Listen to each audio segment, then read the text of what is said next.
E que verdade é essa então? Vamos ver aqui agora o verso 16, que é o meu terceiro ponto. A verdade que Paulo se refere e da qual a igreja é coluna e baluarte, está colocada aqui na forma do que ele chama de um grande mistério que foi revelado por Deus. Veja o verso 16. Evidentemente, como você sabe, Timóteo, é isso que quer dizer. Timóteo, é evidente, né? Você sabe disso. Grande é o mistério da piedade. A palavra piedade aqui é uma palavra que Paulo usa pelo menos umas 5 vezes nessa carta e significa simplesmente o cristianismo. Grande é o mistério do Evangelho. Vamos usar a palavra Evangelho aqui. Grande é o mistério do Evangelho.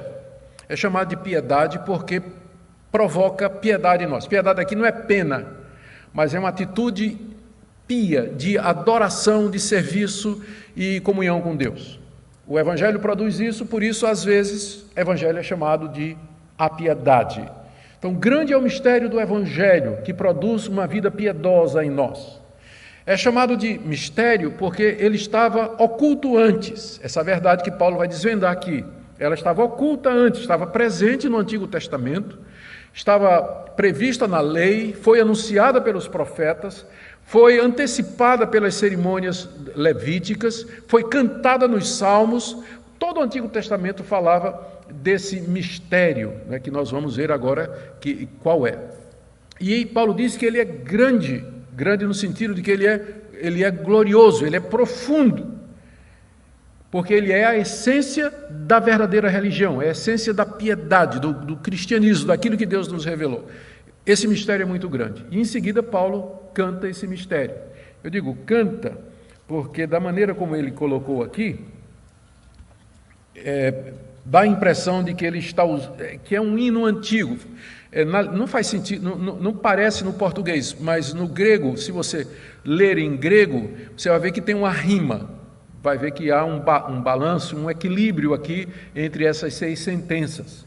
Então, tudo indica que ou Paulo compôs esse hino, esse credo, ou ele já se valeu de um credo que já existia antes dele, e que já era a expressão que já rodava nas igrejas como sendo a expressão mais fundamental do que os primeiros cristãos acreditavam sobre a pessoa de Jesus. E Paulo então se vale disso. Existe algum demérito nisso? De maneira nenhuma, porque na hora que Paulo toma e ele usa aqui, mesmo que não tenha sido ele que fez, na hora que ele coloca aqui, tem a bênção de Paulo, tem o carimbo do apóstolo Paulo aqui, e portanto a inspiração absoluta aqui, inspiração de Deus. Esse hino aqui, ele não é exaustivo. Você nota, por exemplo, que ele não fala da segunda vinda, mas ele pretende narrar a história da redenção de maneira resumida, que é exatamente o que Paulo deseja colocar aqui como expressão do que seja a verdade que Deus confiou à igreja, como coluna e baluarte.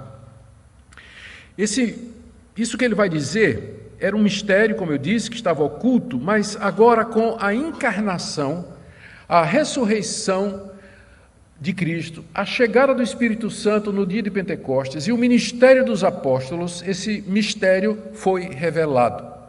Esse mistério é revelado. Não existe nenhum mistério na Bíblia que não tenha sido já revelado. Todo mistério na Bíblia é mistério revelado.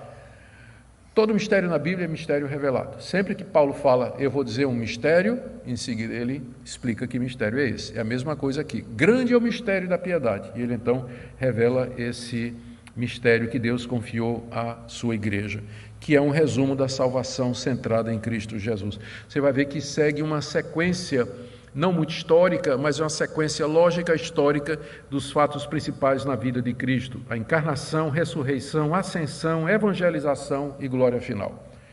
Então, grande é o mistério da piedade, verso 16. E ele começa: aquele que foi manifestado na carne. É uma referência à encarnação de Cristo. Deus se fez carne e habitou entre nós. O Deus invisível apareceu em corpo humano. Ele está se referindo a Cristo, embora o nome não apareça, mas é óbvio que ele está falando de Cristo. Aquele que foi manifestado na carne. Refere-se a Jesus Cristo na sua encarnação. Ele foi justificado em espírito. A palavra espírito aqui pode significar o espírito de Cristo, o espírito humano dele, ou pode significar o Espírito Santo com E maiúsculo. Você vai ver que, mais uma vez, as versões elas divergem. Você vai, por exemplo, Almeida atualizada, a Nova Almeida, vai preferir espírito com E minúsculo, porque acha que é o espírito humano de Jesus. Já a NVI, Nova Tradução na Linguagem de Hoje, a Nova Versão Transformadora, eles vão preferir espírito com E maiúsculo, se referindo ao Espírito Santo. No final, não tanto faz diferente, tanto faz, porque o contraste é com o verso anterior. Ele foi manifestado na carne, mas foi justificado, foi demonstrado que ele era o Filho de Deus. O contraste é entre a humanidade de Cristo e a sua divindade. Ele foi manifestado na carne, portanto ele era perfeitamente humano. Foi justificado em espírito, ou seja, pela ressurreição dos mortos mediante o Espírito Santo. Ficou claro que ele era o Filho de Deus, que ele é Deus. Então, nesse caso, tanto faz espírito com E minúsculo ou espírito com E maiúsculo, a interpretação é a mesma. O primeiro item fala da encarnação, o segundo item fala da ressurreição de Cristo, pela qual ele foi justificado, ou foi apresentado diante da humanidade, com justas razões e provas e evidências de que ele era de fato o Filho de Deus. Contemplado por anjos, ou seja, os santos anjos de Deus o adoraram quando ele subiu aos céus. Está vendo a sequência? Encarnação, ressurreição, ascensão. Pregado entre os gentios, esse Cristo que encarnou, que morreu, que ressuscitou dos mortos e subiu aos céus, adorado pelos anjos, é o Cristo que Paulo, os apóstolos e os primeiros cristãos anunciaram ao mundo todo. Ele foi pregado entre os gentios, não somente aos judeus, que já tinham noção a respeito do Cristo, mas agora para as nações que antes eram ignorantes e que para eles era um mistério tudo isso.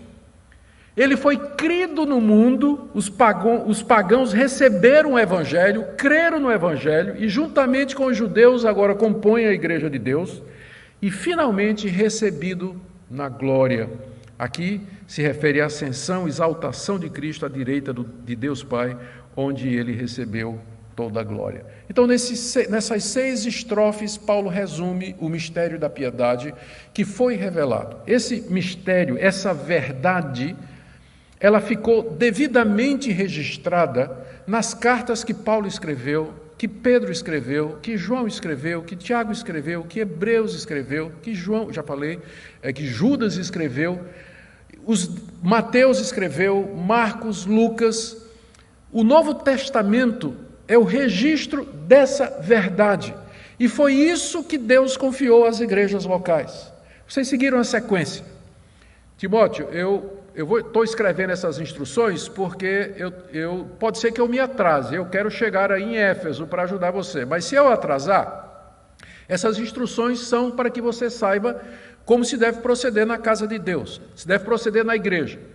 E isso é muito sério, Timóteo, porque a igreja a casa de Deus, ela é a igreja do Deus vivo, e ela é coluna e baluarte dessa verdade que você e eu conhecemos, que Jesus Cristo encarnou, ele é o Filho de Deus, que ele ressuscitou dos mortos, que ele subiu aos céus e foi adorado pelos anjos, ele foi pregado no mundo todo, ele foi crido entre as nações, como por exemplo aí em Éfeso, e ele voltará em glória, ou ele está glorificado, ele foi recebido na glória.